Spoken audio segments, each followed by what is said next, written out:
Panthers play the Falcons this weekend. Home opener for the Carolina Panthers. And I was thinking about it. This matchup for Panthers fans, it's a little bit like a funhouse mirror kind of looking at yourself.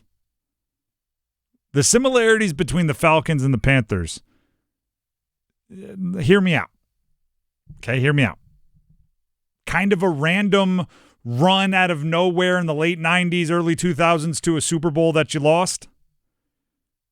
Then in the 20-teens, you randomly make it to another Super Bowl when you also have an MVP quarterback who also, for whatever reason, is not included in the elite quarterback conversations and is seen as a borderline Hall of Famer when your team probably thinks they're an obvious Hall of Famer.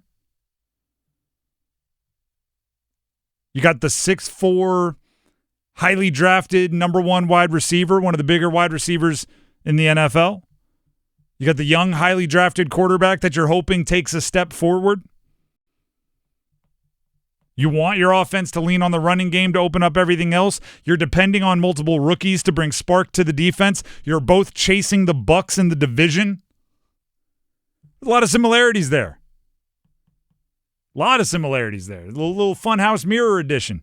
But I think in a lot of ways, the Falcons maybe did things in the way that Panthers fans were clamoring for.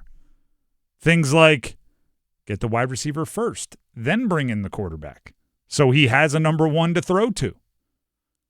Things like not only drafting rookies to give a spark to your defense, but playing the rookies that you drafted to give a spark to your defense. Things like maybe embracing that MVP quarterback and welcoming back to the stadium whenever he wants to be back in that stadium. And even though he went and played for another team for a year or two, that you don't hold that against him. Yeah, could be a little interesting deal here. And I want to focus in on the differences, right? They drafted Drake London and actually Bijan Robinson and Kyle Pitts, right? All of the pieces that a young quarterback would like ahead of drafting Michael Penix Jr. So now he, in his first year as a starter, which he took over late for Kirk Cousins last year, he has these go-tos that he can lean on. Because of the order in which the Panthers did it, in that they drafted Bryce Young and then started bringing in the weapons, this is kind of the first year where it feels like he has a true number one. So that you could argue their development is similar in that if I am the Panthers defense, I am making sure Drake London doesn't beat me. In the passing defense specifically. If I am the Falcons defense, I'm making sure Tepper McMillan doesn't beat me. And I'm seeing whether it's Darnell Mooney or Hunter Renfrow or whoever else in that pass-catching offense can be the difference. And then there's this defensive rookie pop element. Because there's this other thing hanging over this matchup, which is the last game of the season last year, which is easily the best game of the Bryce Young era. But there are big differences for both teams, and a lot of the rookies on defense are the part of that.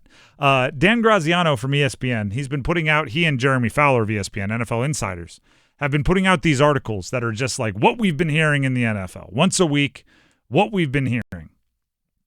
I have a quote here from Graziano about the Falcons defense. Graziano says he might have underestimated the Falcons defense. Atlanta is relying on rookies in 4 key spots, but all 4 are playing well and looked outstanding, flustering J.J. McCarthy on Sunday night. When he visited the team's training camp in late July, they talked to defensive coordinator Jeff Ulbrich, who was fired up about the new scheme they were installing. He told me I wouldn't want to play us the first couple of weeks of the season.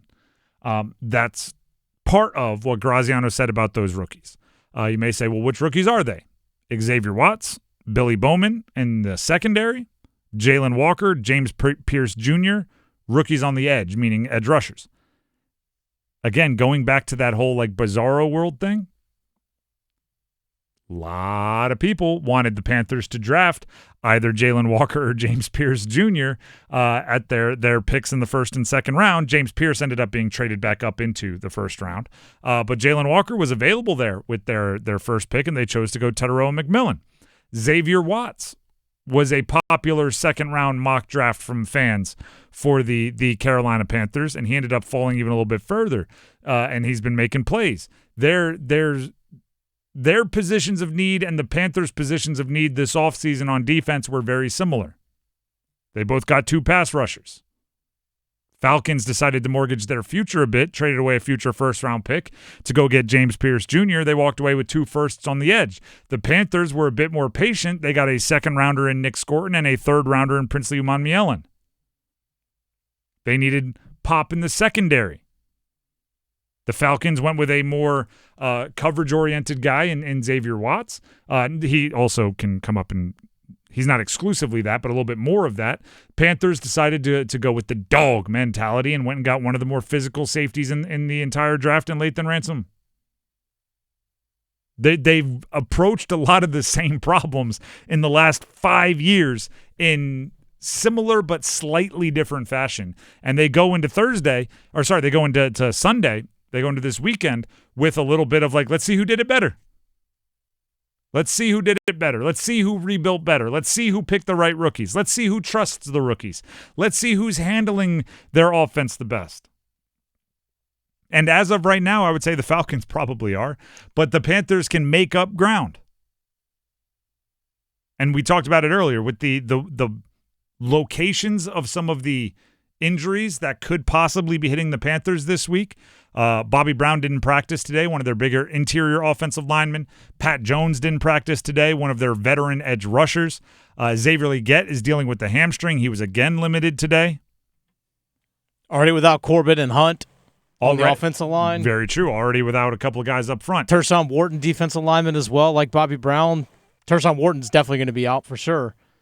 There is a need for these rookies to step up for the Carolina Panthers. Yeah, for sure. And even guys that have already stepped up. Fritterer McMillan's been one of the more impressive rookies of this entire NFL season. He has to step up even further if a player like Xavier Legette can't go. Princely Umanmielen had his first sack this past week. He might have to play a whole bunch more snaps if Pat Jones can't go. Nick Scorton, same thing. Cam Jackson. Even like a Jaden Crumity, who isn't a rookie but is very much on the green, youth, inexperienced side of things rather than the veterans that have been playing those reps, they're going to have to step in and make plays.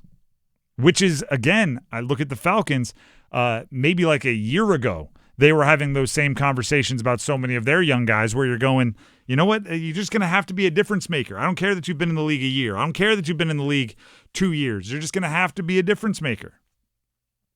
Which, another way to put all of this information I just fed you is it's a bit of a coaching matchup, right?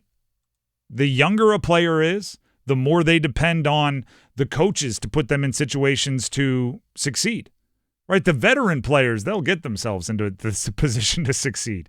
Right, the veteran players, they've seen everything twice. They've seen everything 3 times. They know how to react. The younger players are the ones who are out there with a little like, hey, get me into a situation where my physical abilities can take over. Set me up for success, and I can take it from there.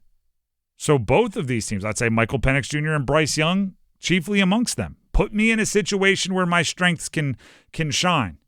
Fritterer McMillan, Kyle Pitts, Drake London. Hey, we are big, tall, strong, fast guys. Put us in a route where we can win with that, and we'll be A-okay. But Xavier Legette, if you get me into a situation where I got to route somebody up, that's not my cup of tea quite yet in my career. If I were a 7-year veteran and I'm on my 2nd or 3rd contract and I've been routing dudes up slightly better each year for almost a decade, then yeah, you can give me a complicated situation and I'll thrive. But there's not many of those guys in this game. Hunter Renfrow, Darnell Mooney are the ones that are like, yeah, I'll route somebody up. They're also, hopefully not the top option on their offense. It's interesting you bring up the coaching matchup. Because Raheem Morris in his 2nd year coaching the Falcons, known as a defensive coach, got those young guys on defense. You have 7 sacks through 2 games, especially look at the way they played this past Sunday.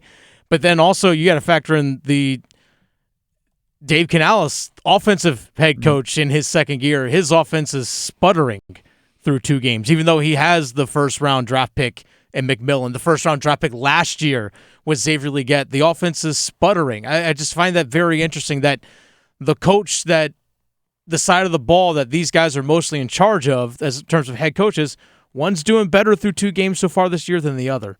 And both, like with the defensive-minded head coach for the Falcons, the offensive-minded head coach for the Panthers, they both have the same coordinator on the opposite side that they had last year. So this year screams improvement for both of them. One of them might be seeing it a little bit more than the other. Also, this as well, keep this in mind. I find this very interesting. Remember when Raheem Morris was the defensive coordinator with the Rams? You know who was coaching underneath him before becoming a defensive coordinator with the Denver Broncos? Ejiro Evero. There's history there. Oh, yeah. And that means out there that would have been Canales in the same division running some of the offense for the Seattle Seahawks. There would have been some competition going way back there. And Zach Robinson, the offensive coordinator for the Falcons, was also out there with the Rams working under Sean McVay. Mm-hmm.